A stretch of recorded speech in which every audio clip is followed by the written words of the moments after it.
रजब भट्ट और नदीम मुबारक यहाँ पे सेशन कोर्ट में पेशी थी, कमरा अदालत में आखिर क्या बात हुई? कुछ देर रिकॉर्ड पेश नहीं किया, नामुकम्मल रिकॉर्ड आया, प्रोग्रेस को डिटरमिन किया, मुल्ज़िमान की जमानत में जो है वो तौसीह कर दी है, मुकम्मल तौर पर जो है वो इस केस में बेगुनाह हैं। ना ये बताइएगा कि सर रजब भट्ट की और नदीम मुबारक की आज पेशी थी कमरे अदालत में, क्या आर्गूमेंट्स हुए, क्या बातचीत हुई? वेल, आप जानते हैं कि इस मुकदमे में हम प्री अरेस्ट बेल पे हैं, जिसमें अदालत में तफ्तीश की प्रोग्रेस या उसके मुकम्मल होने से मुतल्लिका जो है वो रिकॉर्ड पेश किया जाना था।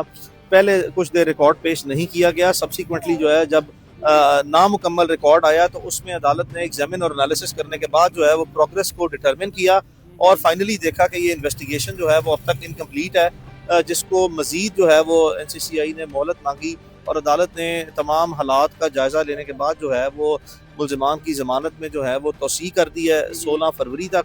और इसी तरह जो है वो एक अपॉर्चुनिटी, फाइनल अपॉर्चुनिटी जो है वो ग्रांट की है NCCI को कि ये मुकदमे की जो तमाम की तमाम तफ्तीश है मुकम्मल करके अदालत में रिपोर्ट पेश की जाए। कि सर बड़े वाज़े तौर पर नज़र आ रहा है कि ये मुकदमा जो है सिरे से बनता ही नहीं है और इस मुकदमे में जो है वो उनको इखराज रिपोर्ट जो है पेश करनी चाहिए। हमारी राय जो उनसे वो ये है कि ये मुकदमा सिरे से चूँकि बनता ही नहीं है और इस मुकदमे में NCCI को मेरिटोरियस बेसिस पे एक इखराज रिपोर्ट जो है अदालत में पेश करनी चाहिए और we are looking forward to it कि ऐसा ही जो है वो होना चाहिए। ये मुल्ज़िमान मुकम्मल तौर पर जो है वो इस केस में बेगुनाह हैं। इसका किसी किस्म का मुकदमे का कोई मुतासिर फरीक मौजूद नहीं है। इसमें किसी शख्स का कोई financial loss government of Pakistan का या किसी और शख्स का फाइनेंशियल लॉस नहीं है, बल्कि गवर्नमेंट ऑफ पाकिस्तान का इसमें फाइनेंशियल गेन है।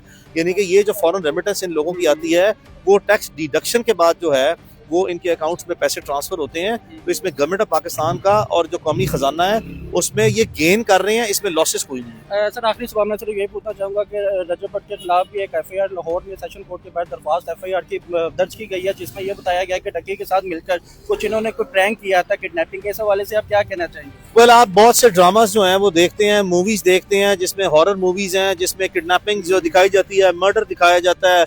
आपने सैकड़ों नहीं हजारों किस्म की जो है वो उर्दू अंग्रेजी फिल्में देखी, उर्दू अंग्रेजी ड्रामे देखे। तो अगर कोई शख्स जो है वो किसी उर्दू की फिल्म या अंग्रेजी की फिल्म में किडनैप हो जाए या कत्ल हो जाए, तो क्या अगर उसका किसी शख्स पे कोई ज़हनी असर पड़ता है, या रोज जो अखबारों में खबरें लगती हैं या जो TV में प्रोग्राम चलते हैं बेशुमार नौयत के कि फलां शख्स अगवा हो गया, फलां शख्स कत्ल हो गया, फलां की ये CCTV फुटेज निकल आई है, तो क्या ये कोई बुनियाद है किसी शख्स के खिलाफ मुकदमा दर्ज कराने की? आई थिंक ये बिल्कुल इंतहाई बेफजूल किस्म की और बिल्कुल जो है वो बेबुनियाद किस्म की जो है वो ऐसी मन गढ़त किस्म की, खुद साख्ता किस्म की जो है ना वो स्टोरीज क्रिएट करके जो है वो इसको लिटिगेशन में लेके जाना जो है ये एक बड़ी अनफॉर्चुनेट किस्म की रवायत है। इसको खत्म होना चाहिए।